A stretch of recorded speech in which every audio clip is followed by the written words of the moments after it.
welcome back to the Citizen channel, another episode of City Book Club where we read an excerpt from a city book. Yes, generally, yes, there might be, say, something to do with England with City featured in it, but generally they're written by ex-City players or City officials, managers, people connected with City, etc., fans as well. So today we've got a very special one that was probably one of the most powerful books written over recent years because of certain circumstances. We're going to look at something today which is a bit happier times for this gentleman, but yeah, as I say, it's a book. If you've not read it or seen bits of it, try and go out and find it, guys. It's a great book. It is available still on various websites. So join me for City Book Club today. Please, if you are new to the channel, push that subscribe button, push the bell notifications, everything City past, like this, present and forever, of course, as long as I can keep going anyway. So please, if you do, check out the channel for all my City stuff. You'll see film and TV stuff as well. So if that's of any use to you, just have a look at that and yeah, give us a. Or if you don't like film or TV, if you know somebody who might enjoy my ramblings, please point them in my direction. Right, and give us a like, guys, if you can. I'm trying to get up to 20 likes for these City vlogs. If you can get me at least to 15, I'll be very, very grateful. And of course, we're talking David Whyte, aren't we, today? And we're talking his book Shades of Blue, which we're going to have a look at. This is chapter 7, Shades of Blue, which was called, let me just get the title for you for chapter 7. So, of course, he did this with Joanne Leake as well. Just called simply chapter 7, David Whyte. There you go. So, but this is an excerpt from him. It's about his YTS training, etc., and how it went and what he had to do and who he met and who he had to clean the boots of and make tea for and stuff like this. So it's a happier time. So we'll talk about this. Shades of Blue, David Whyte, chapter 7. My life as a full-time YTS trainee began in July 1984. I soon found myself spending much of my week at Main Road. On my very first day, I woke up at dawn in order to get showered, dressed and out of the house by 7 a.m.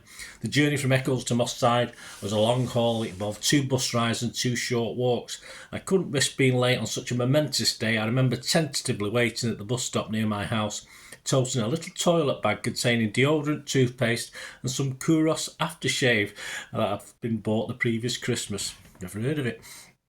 The YTS lads reported in our new coaches Tony Buck and Glyn Pardo in the away team changing room, effectively our base for the next 2 years.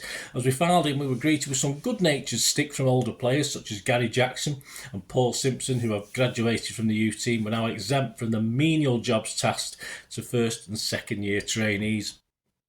No more scrubbing bogs for us anymore, they laughed. Hope you brought your marigolds. Among that year's cohort were Steve Redmond, Paul Malden, Ian Brightwell. Adding to the mix great lads like Ian Scott, Steve Crompton, John Buckbinder, and I soon found myself part of a close-knit band of brothers. But it was Andy Thackeray who I'd become closest to. Huddersfield born and bred, and perhaps not as loud and leery as the others. Thax was a lovely lad, and we got on famously. Upon arrival at Main Road, I was given a squad number 21, along with a dark blue heavy cotton training kit. Next, we were assigned duties. I was handed the general cleaning gig, which included sweeping the first team changing rooms, disinfecting the toilets, hosing down the entire washroom area before wiping the dirty tide mark off the side of the bath. This suited me fine, particularly as it meant avoiding any boot room tasks. I'd always hated cleaning boots at home. I just used to shove them under the tap at home and cram in some newspaper, and I really didn't fancy spending half a day with my hands full of mud, shite and dubbing. Not necessarily in that order, of course. The boot room itself fascinated me though, with its wall-mounted racks of wire brushes, spanners and files, as well as box upon box of studs of varying lengths and materials. Some extra grip studs even had nails running through them, which would be filed down so they were just protruding. How those evil-looking things ever got past referees, I'll never know. I discovered there's a whole new vocabulary for me to get to grips with too. Studded boots were leathers, moulded boots were rubbers, and trainers were flats. Other morning chores included helping out Joyce in the laundry room, a warm, bubbly and friendly woman. She loved a laugh and a gossip and treated us lads like her own. Come on boys, she'd say, let's work at double speed today. Many hands make light work. We'd gladly help her organise all the kits for the senior professionals, sorting out shirts, shorts, socks, slips, football speak for underpants, jock straps, sweatshirts and wet tops. They'd all be wrapped in a numbered towel and rolled up like swimming kits before being packed into an enormous wicker basket, which would then be wheeled to the home changing room. Tony, or Skip as everyone called him, liked us to help out City's groundsman too. Whenever jobs needed doing, Stan Gibson was a main road institution whose semi-detached house adjoined the souvenir shop. He also happened to be a die-hard Blue who wouldn't hold back if he was unhappy with the result or a performance. "You fucking should have scored that on Saturday, young David," he'd say, handing me a rake and pointing me in the direction of the centre circle. My fellow apprentices and I did our utmost to complete our daily jobs before the first team has returned from training, simply because we were prime target for some serious piss-taking. Many YTS lads, particularly the more vocal among us, would be dispatched to ask Main Road's office staff for long stands, tartan paint, or a flask of steam as the senior pros peeked through the doorway sniggering.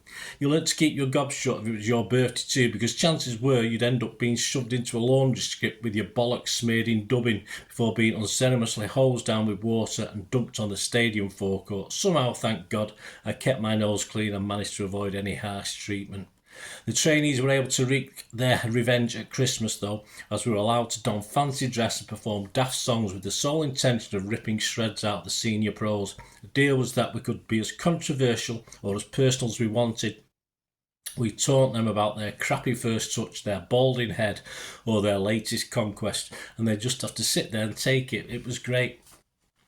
Taking place every July at Manchester University Sports Ground at Wythenshawe Park, the club's pre-season training was seriously strenuous. The first fortnight would see the apprentices and professionals mingling together as one big 50-strong group.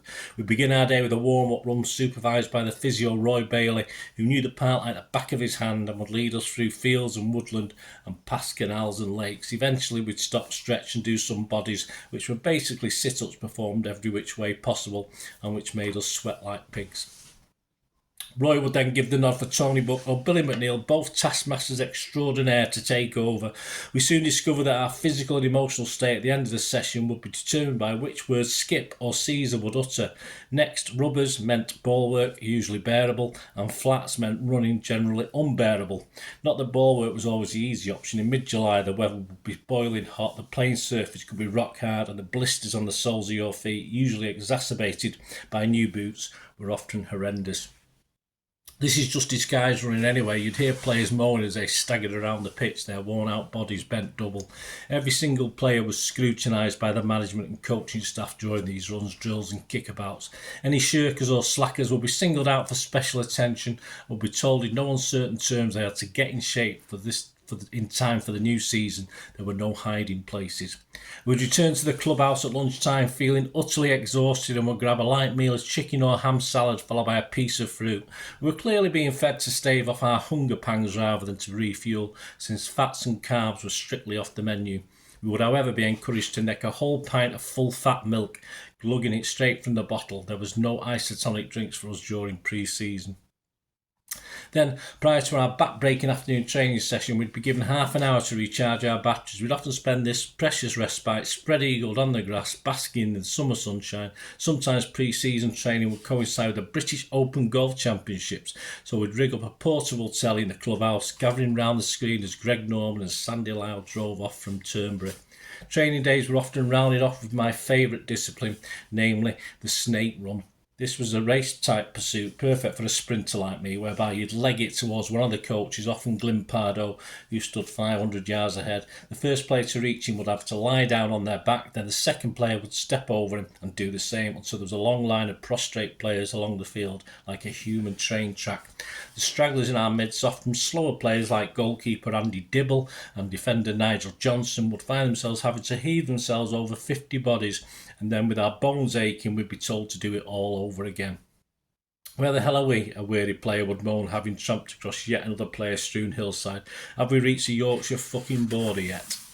While our session usually finished at 4 o'clock, the apprentices' chores continued until much later. Despite feeling absolutely knackered, we were still expected to collect all the dirty, sweaty training kit before humping the laundry skips onto the minibus and transporting them back to the ground.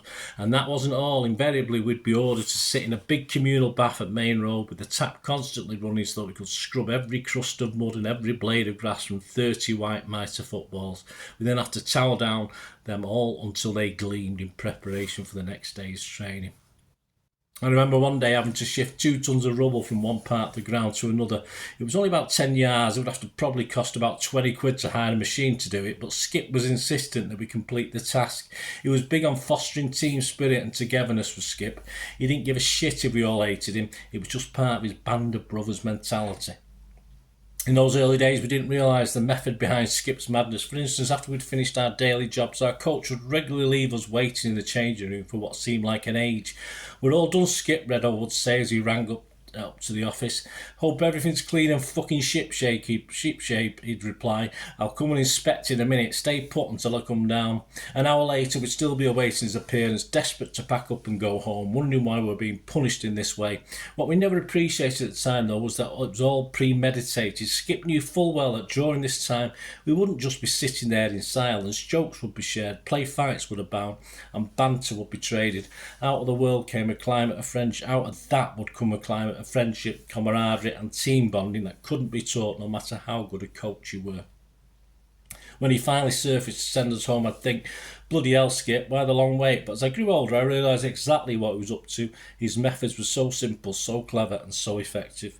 My usual walk, bus trek home meant that I'd often end up staggering through the front door at 6 o'clock feeling absolutely bushwhacked. Once I'd wolfed down my tea, I'd drag my tired body up to bed, feeling far too fatigued to watch any TV or make a coherent conversation with Dad or Steve.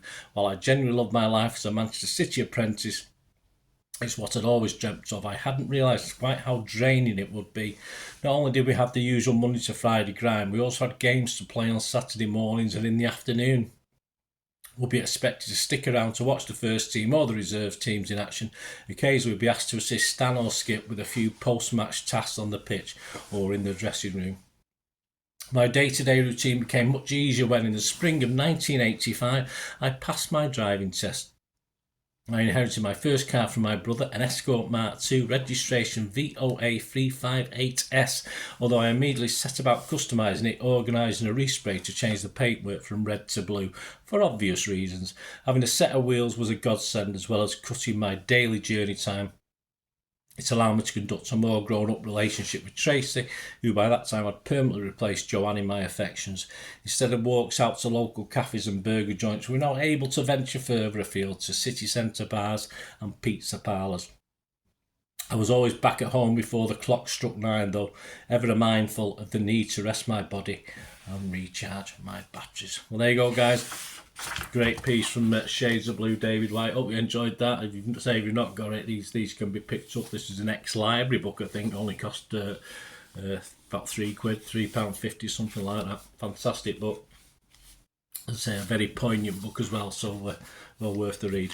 Hope you enjoyed that. Let us know your views, let us know your comments, guys. Any memories you've got of David, it'd be great to hear them. Till we meet again, that's one thing, don't I? Please stay safe, Blues.